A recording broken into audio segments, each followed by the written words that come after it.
Hello, this is Essie, the homeless woman.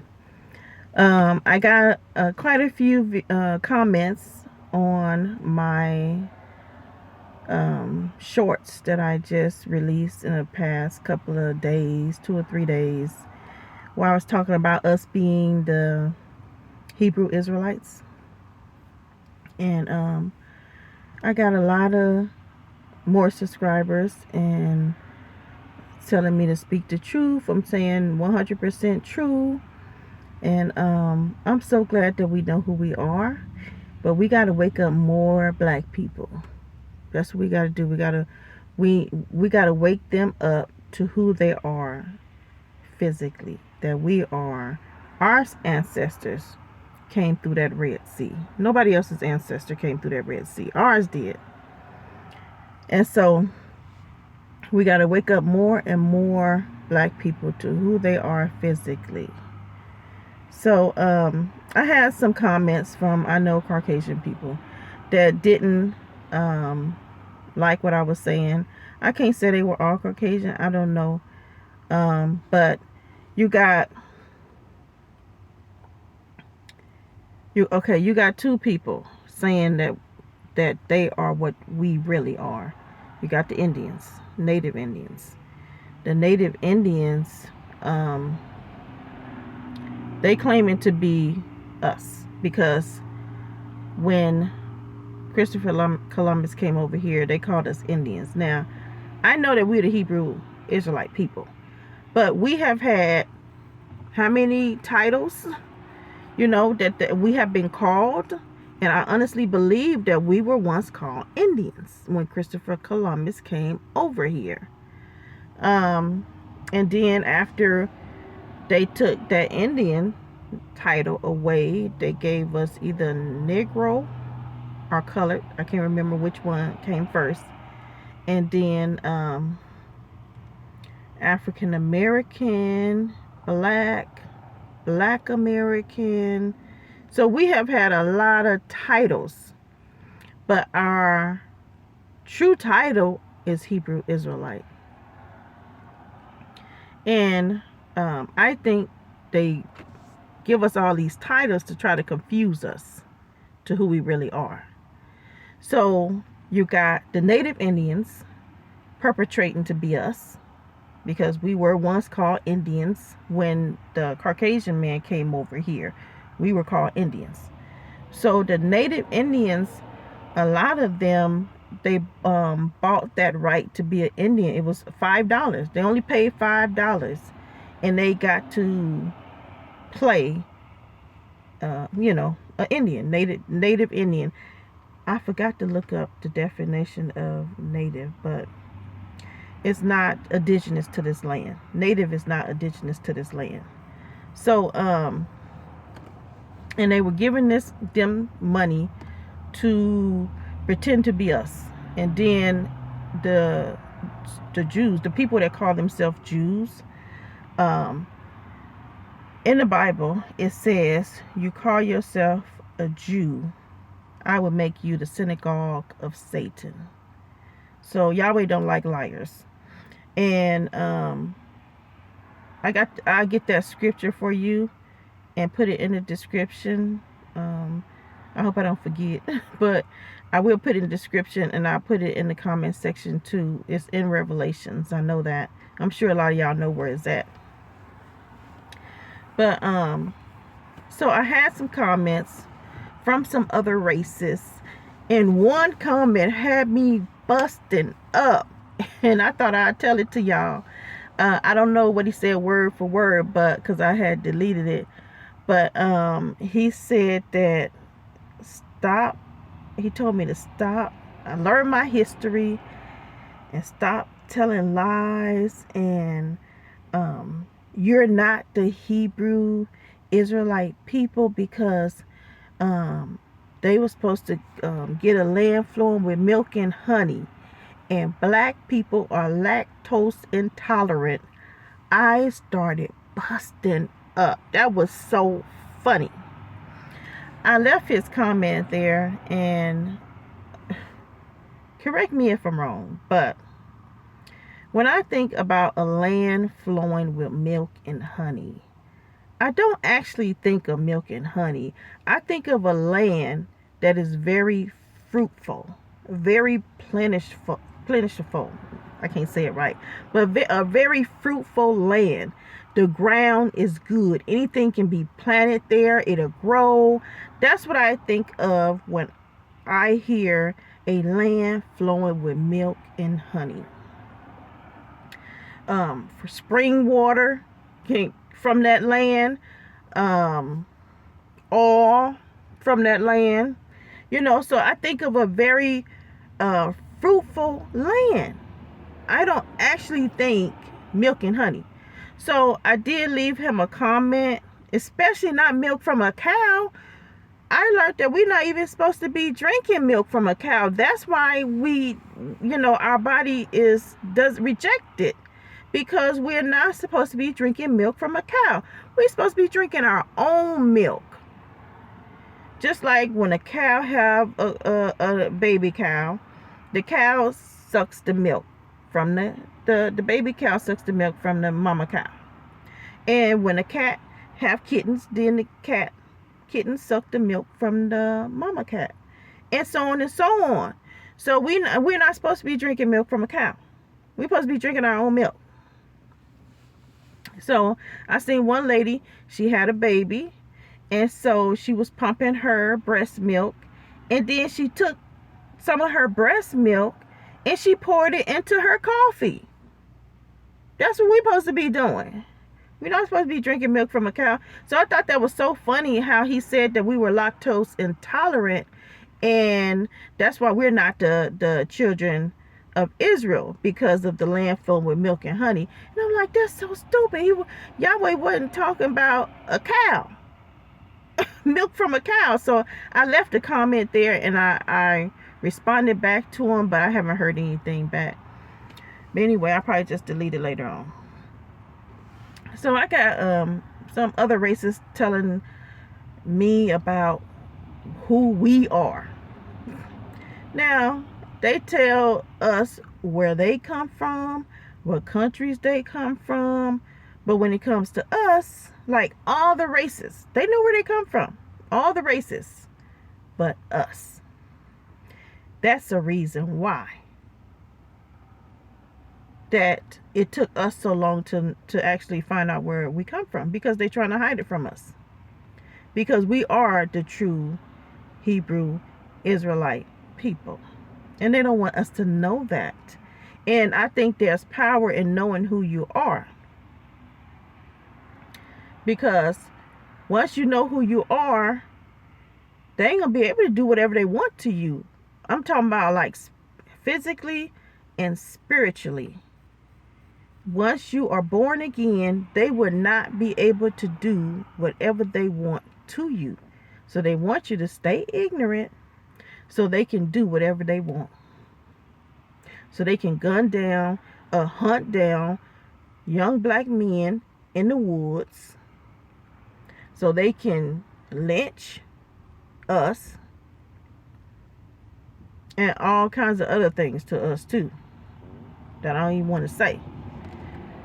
But do you honestly think that they is doing these things to someone that's born again?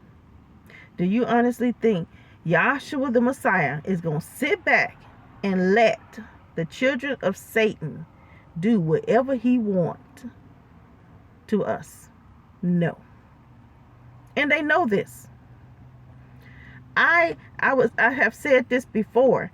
If I did not have the protection of Yahshua the Messiah, I would be 6 feet under. Y'all know how corrupt police departments are. And I had a whole police department. At one time they were watching me 24/7. I don't know if they are right now. They've been watching me a lot lately. But at one time, 24/7. They were watching me.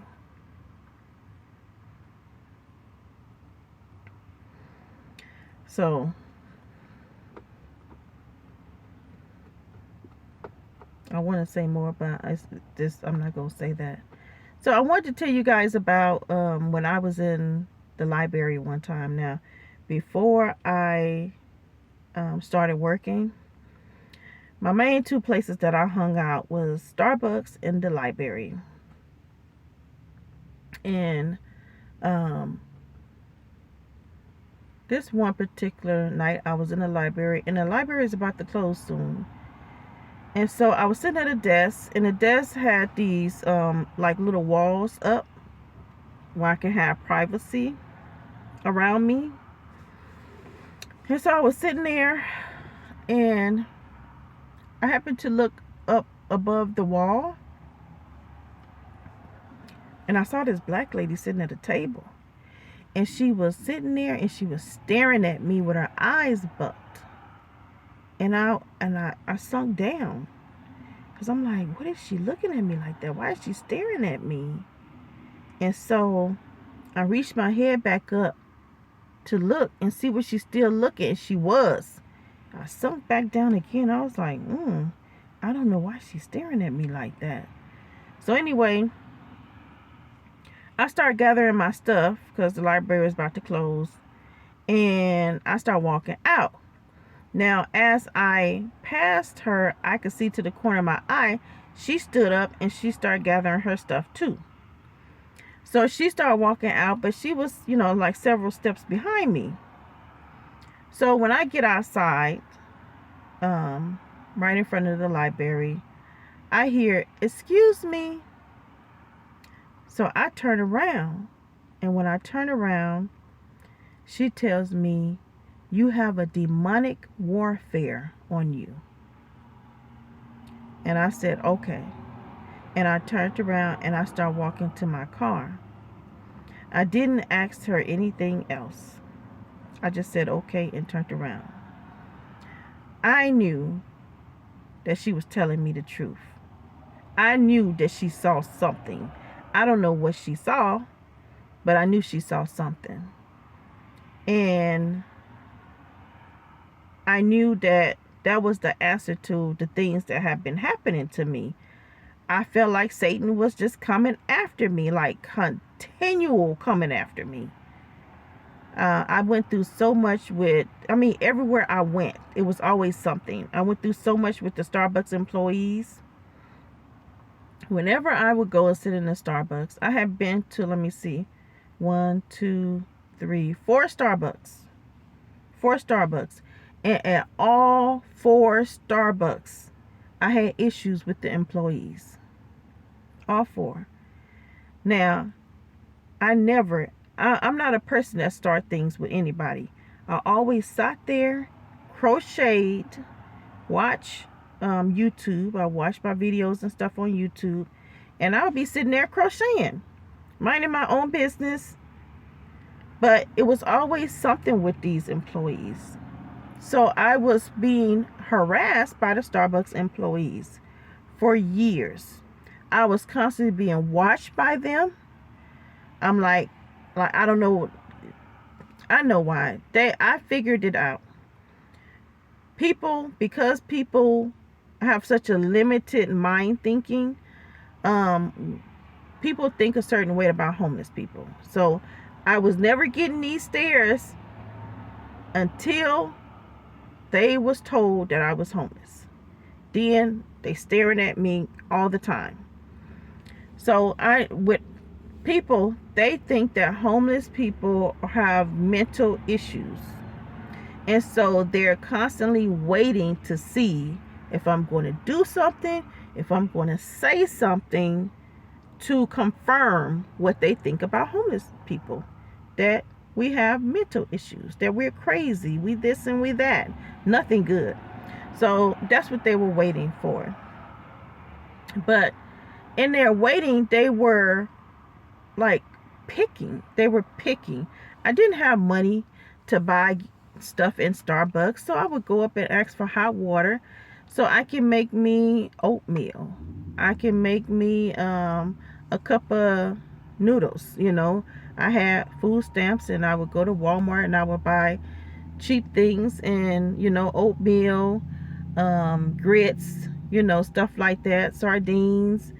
And um, I would get the hot water in Starbucks, and that's how I would make the stuff. So I had to go up there and ask them for the hot water. There was a few employees that filled the hot water all the way up to the tippy top. Now, why would you do that? You know, when I open the top, it's going to spill.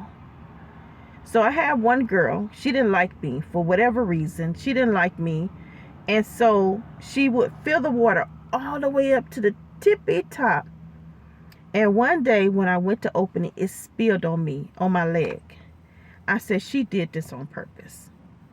So I didn't complain on her. I went back again and I said, okay, next time I have to be careful when I open it. I have to open it over to the side. So one day I went back again and I asked for hot water. And this is the assistant manager. So I noticed it took her a while to pour hot water into a cup. I'm like, what's taking her so long, you know? So she hands me the hot water.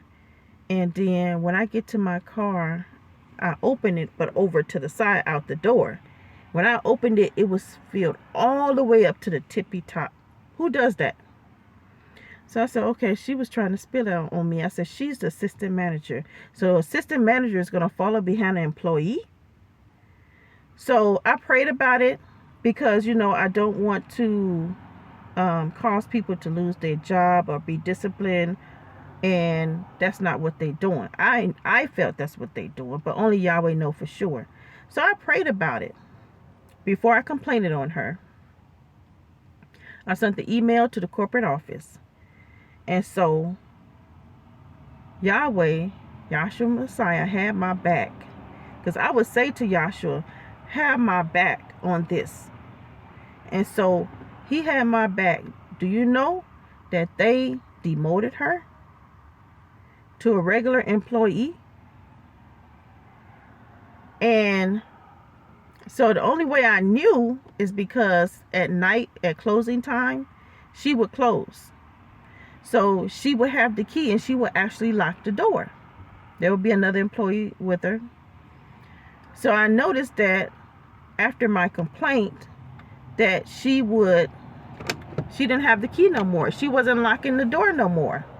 It was the shift leader or whatever they call themselves, shift leader or whatever they call themselves. She was the one locking the door. So I said, oh, she got demoted. And she wasn't, you know, with the clipboard and writing down no more. She wasn't doing that no more. So I knew that what she was doing was on purpose, because I prayed to Yahweh and I said, you know, if this is what she was really doing, meant for the hot water to spill on me, you know, I prayed that you will take care of it, have my back on this. And he did. And so I see a difference in being saved and not being saved. Because when I was not saved, I don't know, like maybe 10% of my prayers were answered, maybe 5. But now being saved, I would say 90% of my prayers are answered. So there was times where I want to say, was there somebody else I complained on? I can't think of it, but I have had to complain on several people. Several. And when I complain, I never tell them that I'm homeless. Because I know that homeless people get this wherever you go. Once people find out you're homeless, they're going to discriminate against you. So you go online. If you got to go to the library, if you got a cell phone, a tablet, get on that and email the corporate office. Don't call, email it. It's always good to get it in your own words. You know that they're getting everything. And don't tell them that you're homeless. They don't need to know that you're homeless. You know what I'm saying? Because if they know that you're homeless, then they might discriminate against you too and might not do anything about it. So when I file my complaints, I never tell them that I'm homeless. I just tell them what they did. And that, you know, it was wrong. It was disrespectful, or it was unprofessional. So Yahweh had my back. And so I have been through a lot since I've been homeless. But you know, when we suffer, you're going to suffer in this world. It's always good to suffer for righteousness' sake than for unrighteous sake. So I'd rather suffer for righteousness' sake any day than to suffer for unrighteousness' sake. Because I know that Yahshua is going to have my back. Because believe me, if it wasn't for Yahshua, I would be 6 feet under. You got a whole police department that hates, I wouldn't say the whole police department hate me, but enough of them do hate me. That if it wasn't for Yahshua, I know, I believe in my heart that when people come up missing, that some of those people, that the police did it. Yep. I honestly believe that police do crimes. They RAPE people. They take people's lives. And it's so weird because they're out there supposed to be fighting crime and locking people up, and they doing like way horrible things than the people they're locking up. So becoming a child of Yahweh is not easy, but I'd rather be a child of Yahweh than not. Because when times get hard, I know that Yahshua Messiah got my back. So that's all I got to say. I'll talk to you guys in another video.